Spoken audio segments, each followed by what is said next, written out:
ပြည့်တယ်ကျွန်တော်ဒီနေ့မှာတော့ဗတ်တယ်ပွိုင်းမှာအခုကျွန်တော်အပေါ်က26,440ဆိုတော့ဗတ်တယ်ပွိုင်းအဲ့လိုဗတ်တယ်ပွိုင်းပွားနီ3နီကိုကြောက်ကြမှာဖြစ်ပါတယ်ပွားနီတွေကပွားနီတော့မဟုတ်ဘူးအဲ့ဗတ်တယ်ပွိုင်းယူနီ3နီကြောက်ကြမှာဖြစ်ပါတယ်အဲ့ဒါဆိုရင်ဘာတွေလဲဆိုတော့ကြည့်လိုက်ရနံပါတ်1ကတော့အခုပြတယ်ဒီမှာအပေါ်မှာကျွန်တော်တို့ Starlight ဆိုတဲ့အောက်မှာဂစ်တာလေးတစ်လုံးရှိပါတယ်အဲ့ဂစ်တာထဲမှာဆိုရင်တော့ဗတ်တယ်ပွိုင်းကိုရရှိရတာဖြစ်ပါတယ်ဒီထဲမှာဆိုအနည်းဆုံးဗတ်တယ်ပွိုင်း240ခုကျော်လောက်240ခုအကျော်လောက်ရရှိသလိုနောက်240ခုအောက်လည်းရရှိနိုင်ပါတယ်ကဲဒါဆိုရင်တော့ဒုတိယနီကိုဖွင့်လိုက်ရဒုတိယနီကတော့ကြည့်တဲ့အတိုင်းပဲဒီထဲမှာရှိတဲ့ Jelly လောက်ရတယ်ဗျာဒီကနေပြီးတော့ Jelly လောက်ရတယ် Jelly ဒီက mission လေးပေးရတယ်ဒီမှာဒီတပွဲစော်ဆိုတပွဲစော်ရတယ်ဒီမှာအခုပြထားတဲ့ mission လေး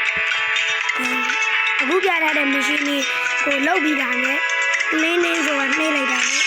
ဒီမှာ coin လေးကအောက်ကနေပြီးတော့mission ရဲ့ HP က coin လေးတက်သွားပြီးတော့အခုကျွန်တော်ပြထားတဲ့ coin လေးရမှာဖြစ်ပါတယ်။ကြပြီးရင်တော့ဒီဘက်ကတစ်တာပုံးလေးထဲမှာလည်းအနည်းဆုံးအခုပြထားတဲ့ mission တွေကိုလောက်တာနဲ့တပြိုင်နဲ့ဒီဘက်မှာလည်းတစ်နေ့ကို coin 40သို့မဟုတ်50ကိုရရှိမှာဖြစ်ပါတယ်။ဒါဆိုရင်တော့နောက်တစ်ခုကိုပြောလိုက်ရအောင်နောက်တစ်ခုကတော့လူတိုင်းသိတဲ့အတိုင်းပဲအခုပြထားတဲ့အောက်ကလွယ်ကလေးတွေကိုဝင်လိုက်လို့ဆိုရင်တဖြည်းလွယ်လေးတွေဝင်လိုက်ဒါမျိုးဘယ်လိုပြောမလဲ Victory BD Gas BB Gas ဆိုတာရှိတယ်ပေါ့ဗျာအဲ့ကအခုကျွန်တော်ပြထားတဲ့အောက်မှာ user to 100သူကတပွဲစော်တာနဲ့အနည်းဆုံး coin 100ရမယ်ပေါ့ဗျာအဲ့ဒါမျိုးပြထားဖြစ်ပါတယ်ပြီးရင်လည်း2ကက်ရှိသေးပါတယ်အဲ့ဒါအစိမ်းရောင်ပထမတစ်ကက်ကအစိမ်းရောင်ဒုတိယတစ်ကက်ကဖြစ်ပါတယ်အဲ့အစိမ်းရောင်ပထမတစ်ကက်နဲ့အစိမ်းရောင်ဒုတိယတစ်ကက်ကတော့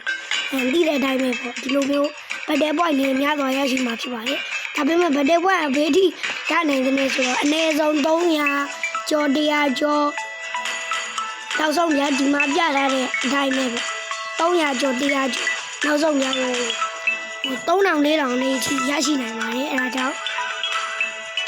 ဒီဗတ်တယ်ပွိုင်း3နီးအလောက်ဖြစ်နေလို့ထင်ပါတယ်ကဲဒီနေ့ဗီဒီယိုလေးကိုကြိုင်လိုက် subscribe လုပ်ခဲ့ပြီးတော့တောင်းစီပါတယ်ကဲဒါဆိုရင် bye bye